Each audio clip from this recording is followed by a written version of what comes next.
तो इस गेम में हमारे साथ ऐसा हो गया जिसे देख आप भी चौंक जाएंगे, तो लास्ट तक बन रही है। तो हेलो गाइस, हम खेलते हैं कार फॉर सेल और देख सकते हैं हम लोग सबसे पहले जितने कचरा था सबको साफ कर रहे हैं। जितना भी कचरा था उसको साफ करने के बाद हम चल गए न्यू रोड में कार खरीदने के लिए। तो हम कार खरीदने के लिए इस बंदे के पास आए थे, लेकिन इसे कार नहीं पसंद पड़ा, चले दूसरे किसी के पास। और इसके पास आते ही हम लोग का ये कार पसंद आ गया। चलिए इससे पूछते हैं कितने का है।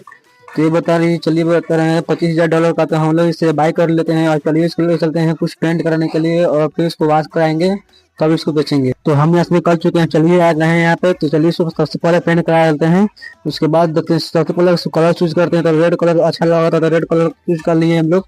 चलिए यहाँ से निकलते हैं और इसको वॉश करा लेते हैं। तो यहाँ से हम लोग कार निकल चुके हैं। देखिए हम लोग वॉश कराने के लिए आ चुके हैं। चलिए इस कार को अच्छे से वॉश कराते हैं। तो देखिए यहाँ पे मशीन चालू हो गया है, यहाँ पे कार वॉश हो रहा है।